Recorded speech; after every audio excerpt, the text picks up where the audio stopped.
All right, let's talk about something that a huge number of us just can't seem to live without: coffee. We're going to go way beyond the simple morning ritual and dive into the surprising and sometimes hidden ways it's affecting your body. Let's get into it. I mean, seriously, think about it. Coffee is everywhere. For millions and millions of people, it's not just a quick morning boost. It's a ritual. It's a 2, 3, maybe 4-cup-a-day habit that powers us through pretty much everything. So, okay, we all know it wakes us up. That's the whole point, right? But what's really going on inside your body every time you take a sip? We're about to uncover the good, the bad, and the just plain strange truths hiding in your favorite mug.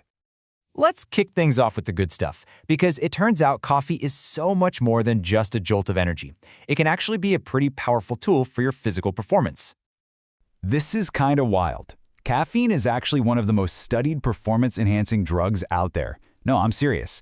If you have some about 60 to 90 minutes before you work out, it's been shown to boost just about everything: your focus, your endurance, your strength, even your speed. And we're not just talking about a tiny little bump in performance either. This effect is so significant that the NCAA, the people who run college sports, they actually limit how much caffeine their athletes can have. The cap is around 500 milligrams, which is like several strong cups of coffee. And the good news doesn't stop at the gym. Coffee can also be a secret weapon if you're trying to manage your weight, and it does a lot more than just being a low-calorie drink. Here's how it works, and it's pretty clever. First, black coffee is basically calorie-free. Simple enough. It also slightly revs up your metabolic rate. Then the caffeine can help lower ghrelin. That's the hormone that screams, "Feed me," at your brain. And get this, even decaf gets in on the action by increasing a different hormone, peptide YY, which tells your brain, "Hey, I'm full." Oh, and for all you intermittent fasters out there, a plain black coffee doesn't break your fast. But okay, we have to be real. It is not all sunshine and performance boosts. We all know coffee has a dark side, and it starts with the very thing we drink it for: keeping us from sleeping. So, to really get how coffee messes with our sleep, you have to know about a chemical called adenosine. Think of it like a sleep pressure gauge. The longer you stay awake, the more adenosine builds up in your system, and the sleepier you feel. It's your body's natural way of telling you it's time to rest. So here's where caffeine pulls its sneaky move. The caffeine molecule is a master of disguise. It looks just like adenosine. So it swoops in, parks itself in the adenosine receptors in your brain, and just blocks them. It's like putting tape over a keyhole. The adenosine is still floating around ready to make you sleepy, but it can't get in to deliver the message. You feel awake even though your body is screaming for sleep.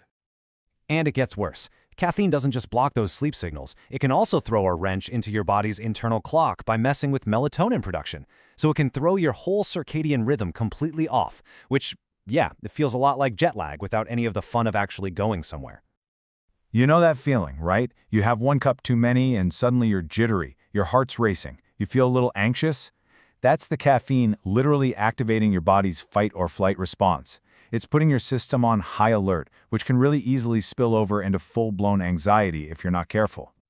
Now for one of the biggest ironies in the world of coffee: headaches. If you're a regular coffee drinker and you skip it for a day, you can get a pounding withdrawal headache. That happens because caffeine constricts the blood vessels in your brain. Take it away and they swell back up, which hurts.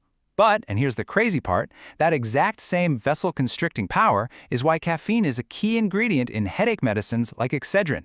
It helps by doing the very thing that causes pain when you stop it. Okay, we've covered the good and the bad. Now let's get into the weird. These are the effects that really challenge what most of us think we know about our morning cup. Okay, let's talk about digestion. The common wisdom is pretty simple. Coffee gets things moving. And look, for a lot of people that's absolutely true, but it is definitely not the whole story. The reality is actually much weirder. For some people, coffee can trigger the exact opposite effect and lead to constipation. And you can't just blame the caffeine for this one. Studies show even decaf can have this effect, which points to a different culprit, a hormone called gastrin. Coffee makes your body release it, and it just affects everyone's system differently. Here's a strange one. Have you ever been sipping on a coffee and suddenly realized your hands are freezing? You're not imagining it. It's a real biological response, and there's a clear reason why it happens. So that coffee stimulates your adrenal glands, which then release adrenaline. And one of adrenaline's main jobs in a fight-or-flight situation is to redirect your blood to your vital organs. To do that, it constricts the tiny blood vessels in your extremities, like your fingers and toes. That temporarily reduces circulation there, and voila, cold hands. Now this one is probably the most critical and least known danger of coffee. That daily cup can create some serious chemical chaos if you're taking certain medications or supplements. It basically messes with your system in 3 major ways. First, it can affect how your body absorbs even common over-the-counter drugs. Second, it can disrupt how your body metabolizes certain prescription meds, like some antidepressants, which could cause the drug levels in your system to spike to risky highs. And third, because coffee is a diuretic, it makes you pee more, it can cause you to flush out essential minerals and vitamins, like vitamin B, before your body even has a chance to use them. So, after all that, what's the verdict on coffee? Well, the truth is, it's not a simple hero or a villain. It's a really complex substance with a kind of dual personality. When you lay it all out, you really see the full picture.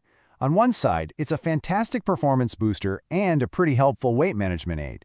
But on the other side, it's a huge sleep disruptor, an anxiety risk, and that's not even counting all those other unexpected effects we just talked about.